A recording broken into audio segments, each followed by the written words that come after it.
بسم الله الرحمن الرحيم الحمد لله والصلاة والسلام على رسول الله وبعد السلام عليكم ورحمة الله وبركاته প্রিয় দর্শক শ্রোতা ভাই বোনেরা আপনারা যে যেখান থেকে আমাদের আজকের আলোচনা শুনছেন সকলকে জানাচ্ছি আন্তরিক শুভেচ্ছা ও মোবারকবাদ। প্রিয় দর্শক, আমাদের এই শরীয়তে যে কোনো ইবাদত কবুল হওয়ার জন্য দুইটা শর্ত লাগে। প্রথম যেটা শর্ত হলো ইখলাসভাবে আমরা এই আমলটি করতে হবে, শিরিকের দূরে থাকতে হবে।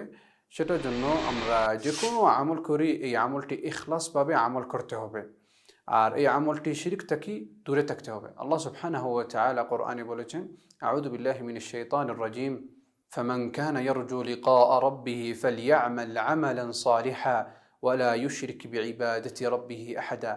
আর দ্বিতীয় শর্তটি হলো আমরা যে কোনো আমল করি এই আমলটি নবী সাল্লাল্লাহু আলাইহি ওয়াসাল্লামের সুন্নতগুলি মোতাবেক হতে হবে। আর নবী সাল্লাল্লাহু আলাইহি ওয়াসাল্লাম যেরকম বলেছেন এইরকম আমরা আমল করতে হবে। আর এটা থেকে যদি দূরে থাকি অথবা আমাদের নিজের কাছ থেকে যদি আমল করি তাহলে এটা বিদআত হয়ে যাবে। নবী সাল্লাল্লাহু আলাইহি ওয়াসাল্লাম বলেন, মান আমিলা আমালান লাইসা আলাইহি আমরুনা ফাহুয়া রাদ। সেটার জন্য আমরা যে কোনো আমল যে কোনো টাইমে আমরা আমল করতে পারবো না আমাদের নিজের কাছ থেকে, অথবা আমরা খাসভাবে যে কোনো টাইমে আমরা আমলটি নির্ধারণ করতে পারবো না যতক্ষণ এটা নবী সাল্লাল্লাহু আলাইহি ওয়াসাল্লাম আমাদেরকে জানান নাই অথবা এটা কোরআনে আসে না। সেটার জন্য যদি কোরআনে আসে অথবা সুন্নতে নবী সাল্লাল্লাহু আলাইহি ওয়াসাল্লাম আমাদেরকে জানান তাহলে এটার উপরে আমরা আমল করব। আমাদের এই মাসটি চলতেছে, এটা রজব মাস, এটা একটা হরম মাস থেকে একটা মাস। নবী সাল্লাল্লাহু আলাইহি ওয়াসাল্লাম বলেছেন বছরটি হলো 12 মাস থেকে 4টি হরম। এই 4টি হরমটি হলো জুলকায়দা, জুলহজ, মুহররম আর রজব, যেটা জুমাদি সানির পরে আর শাবানের আগে। এই মাসটি হলো রজব মাস।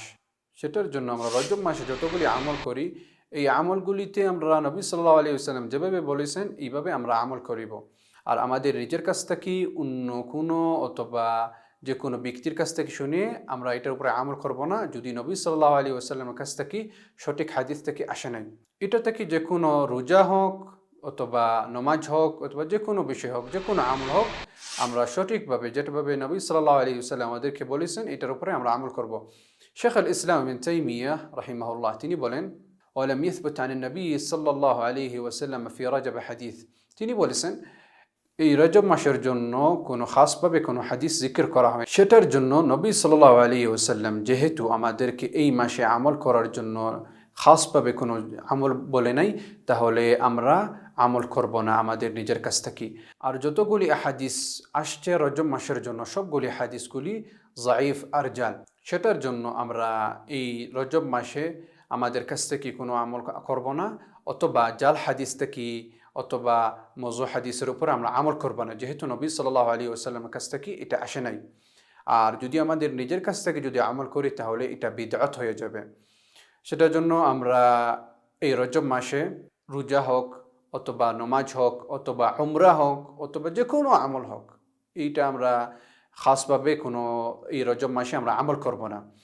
আর এখানে একটা বিষয় আছে যে এক ব্যক্তি সে আগে থেকে সে রোজা রাখতে আছে, যেমন 13, 14, 15 এই 3 দিনগুলি সে রোজা রাখতে আছে আগে থেকে, তাহলে এই মাসে সে রাখতে পারবে, সমস্যা নাই। কিন্তু যদি এই রজব মাসে খাসভাবে এই 3 দিনগুলি রোজা রাখা যাবে না যদি আপনি খাসভাবে যদি রোজা রাখেন। কিন্তু যদি আপনি এই সব মাসে আপনি এইরকম রোজা রাখেন, রজব হোক অথবা রজব ছাড়া সব মাসে আপনি রোজা রাখেন, তাহলে আপনি রোজা রাখতে পারবেন, সমস্যা নাই। কিন্তু খাসভাবে এই মাসে আমল করার জন্য যে কোনো আমল হোক ভালো হোক এইটাতে আমরা আমল করব না। আর যদি ভালো করি আর এটাতে উপরে আমরা যদি আমল করি তাহলে এটা বিদআত হয়ে যাবে, যেহেতু নবী সাল্লাল্লাহু আলাইহি ওয়াসাল্লাম আমাদেরকে বলে নাই এটার উপরে আমল করার জন্য। সেটার জন্য আমরা যে কোনো আমল করি যে কোনো মাসে যে কোনো টাইমে আমরা দেখবো এটা নবী সাল্লাল্লাহু আলাইহি ওয়াসাল্লাম কি বলেছেন কি না, তারপরে আমরা এটার উপরে আমল করব।